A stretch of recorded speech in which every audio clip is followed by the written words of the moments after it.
Log recording. Continuation 5:17 at night. It's still the 12th of October 2023. We were John C. Roseman, California. Hey guys, what's going on? Yeah, um,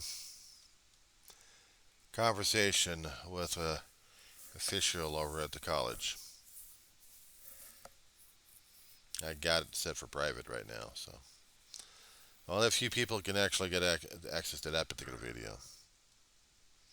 They were really concerned about the situation, I tell you.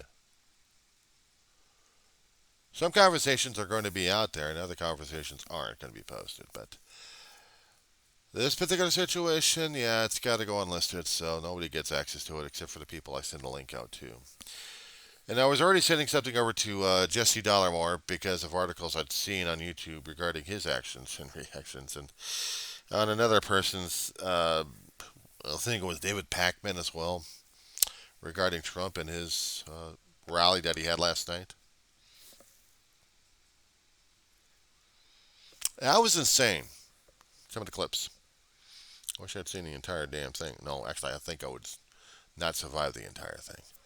But what was getting to me at the point is bringing up the U.S. Constitution, and he did have a point that pissed me off. I mean, this one freaked me out on this one. Wait. Did the oath of office actually have something about the supporting and defending the Constitution of the United States against all enemies, foreign and domestic? Or did I get that wrong? And I had to go online for this one. Because hell, I forgot about the whole damn thing. I mean, I've studied it a few years back in Poli Sci 101, but I had to look back at the information, and sure as enough, there was like a Section 5 of the U.S. Code of 3833, I think, for the regular oath of office other than the presidency of the United States. And in Article 2, Clause 1, no. Article 2, Clause 8, Section 1. There was in the Constitution of the United States the oath of office. There was no indication of supporting and defending the Constitution of the United States. Defending, yeah, but supporting? Oh my God. And the reason why I was bringing that thing up is Jesse was talking about a court case that's out in Colorado that's depending upon Donald Trump. It's people against Donald Trump in Colorado. And he was trying to get this case dismissed because there was no indication in the oath of office about him defending, actually, him supporting the Constitution, and he doesn't have to. You're not defending the Constitution? Oh, why should I? I don't have to support it. Then what the hell was he doing in there in the first place, you sorry son of a bitch? Oh my God, I was freaked out about that one. And then I kept thinking, I got to put this logically. I got to put this logically. I got to put this logically. Because if he actually, and I was talking about this video a few back at this point. I'm still going to load this stuff up. Speaking of which, I got to make sure I get this stuff loaded up ready for it. So the issue at this point, I just lost my ire on this one. It just ticked me off on this one. Oh boy, I got ticked off on this one, man. I really got ticked off. What the hell are you doing in the office, you sorry son of a bitch? There we go. Okay, I got that one working. Scroll. When you take the oath of office, it means you're going to be staying in that office. You're going to be doing your damn job, right? Normally. And when you take the oath of office to get into office, you're going to be expected to do your job, right? So how is it this guy takes the office of presidency and doesn't support the Constitution of the United States because he doesn't have to? How does that work? I don't get it. And I went off a tirade on this one. So I got my videos ready set up for transfer at this point. As soon as this one's done, I'm going to send it over there. I'm still trying to scratch my head on this one here. I mean, I'm trying to stay away a little bit tonight, but I still need to get some work done tonight. I need to get it done by the end of tomorrow night so I can get things other done for the math class, for the project. Oh my God, I don't know what I'm going to do with this one. But this one I have to focus on because this is important. This is important to me. Because I feel like I'm a constitutionalist. I support and defend the Constitution of the United States against all enemies, foreign and domestic. If I was going to take an oath of office, I'd be, I'd be repeating that damn thing. I take this oath of obligation freely and without any reservations or purpose of evasion. In the Constitution, it does not say support. And as I was trying to make an indication in the previous video here, that I wish I was in my professor's political science class. I could argue with him about this one here. I could talk to him about this one in more detail on it. I really could. Because I know this damn thing's going to be headed over to the Supreme Court, and it may or may not be ruled for the Trumplicant or for the Master Trump. Ugh. Because here's the thing in this court, if the judge rules that the dismissal is invalid and the court case goes against Trump and Trump loses his case, he goes to the appellate. The appellate will have to decide on the merits of the procedures done, whether or not if everything was done correctly. If they ruled in favor of the lower court's ruling, Trump's got no other choice but to go back over to the Supreme Court to make the argument. This is going to be changing precedent at this point. This is going to show that there is a flaw, another one, in the Constitution of the United States that back then people didn't think about, and even to this day they still didn't think about it until now. So maybe if I happen to look at this thing in a weird ass good way, I'm shuddering on this damn thing, this is a way to find the holes in the Constitution to plug them up, because this is why we have the amendment process, but it takes a hell of a long while for the amendment to get through. How long did it take ERA to get through? Or the emancipation, or the giving liberty to women's rights, or even slaves' rights.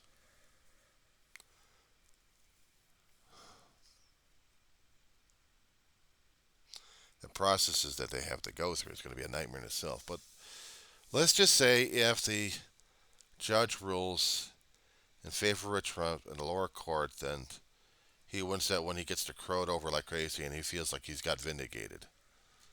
But if he loses this case, he's going to go to the appellate. And if the appellate chooses Trump, then he still crows. If it goes to the Constitution, he's going to crow. Because already he's got his conservatives on the staff in the majority. But will they hold true to Donald Trump or to the law, to the Constitution of the United States, and not to their own padded pockets? And if the court decides against Donald Trump, the oath still remains the same, but the whole is still revealed.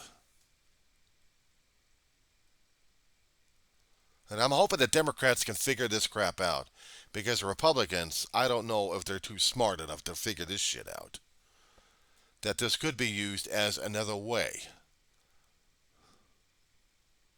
Another way of screwing things up left and right, one way or another. I find that dealing with the political situation right now a little bit more easier to deal with than instead of dealing with the Hamas versus Israel at this point. The news organizations, when they're trying to put up the graphic warning, I'm turning away from it. I'm watching it on my computer, okay? I got no television working. So I'm paying high price just to get the internet going. When they started showing the stuff on MSNBC and CNN, I went ape on this one. I couldn't deal with it. Switched to other things I had to deal with. And I kept thinking about there was this one representative um, of the Palestinian Americans who was trying to tell, I think either CNN or MSNBC, one of those two, that they never show. Actually, it was MSNBC. Katie Tur, I think.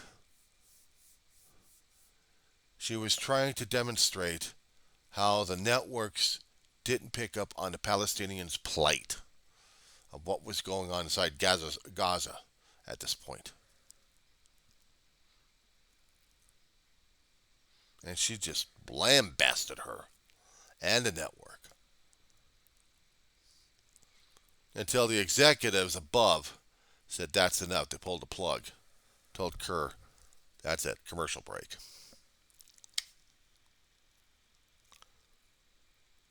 But the point had to be made. The point had to be made.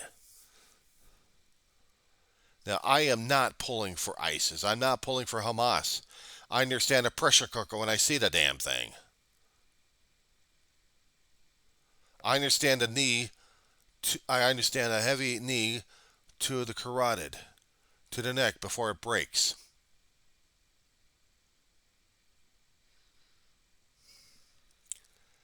Israel has been getting heavier and heavier with that damn boot. The government system over there doesn't take into account that the Palestinians are people and this used to be their homeland. They ought to be grateful for the damn place. But they took it for granted a great deal. Too much. So now they're dealing with the anger and they're dealing with the ire in the form of Hamas, which, according to this one particular activist, was coming from Gaza. Not outside. This was homegrown. This was homegrown anger, but supplied by those who really hate Jews and Israel with a passion. Here I am trying to do an essay concerning about mental health. I'm seeing this happen. A hell of an example for me to try to put in there, I'll tell you that much. But there was another example that was getting to me as well, and I didn't pick up it until a little bit later. What about Ireland versus England? Northern Ireland versus England. All forgot about it, didn't we? Holy shit. It was like a revelation during that damn time. And I still have to revise the essay tonight on this one. I have to.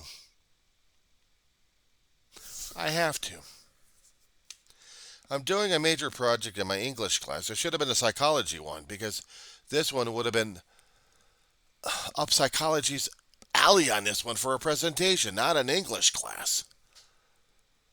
But it seems like I got to do a history situation over here. I got to do psychological analysis at this point over here. I got to describe what mental health is supposed to be at this point. I'm already seeing it exploded left and right in world history. History prevailed and history revealed, and not to mention in our holy text in the first place. Oh my God, how screwed up we are. If we're trying to get these psychotherapists and we're trying to understand their methods of understanding and observation and experimentation. Shit, we've been doing this damn thing for a long while. We have plenty of examples going on in human history. Holy moly. Oh. See, I don't need drugs on this damn stuff. Revelations, when they start hitting in and I get an epiphany, oh my God, I'm a roll. Earlier today, I was emotional going downhill to the roller coaster, going through the diary of the grieving named John Weaver. Morning, I'm grieving and crying my ass off. And before I slept, yeah, I did cry. I get up. I looked at the letters. I looked at the history, and I'm thinking, oh my God, I'm missing something here. And then had to talk it through. And then it hits me again like a sledgehammer upside the head on this one here. Where's my sledgehammer? Okay, here we go. cheap paper towels.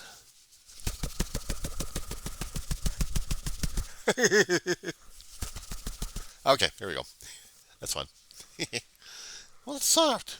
Works. So yeah, the manic version of me. Okay, that being said, Revelation. Now I gotta get down to serious brass tacks in this one. I gotta write this shit up.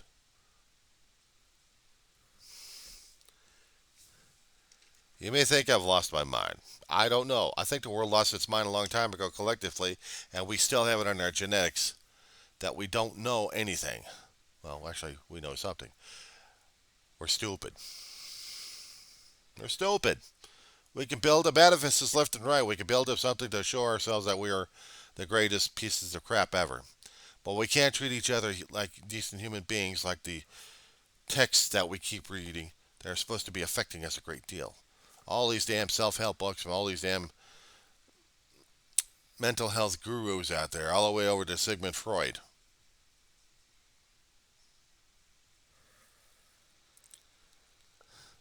We still can't get it together.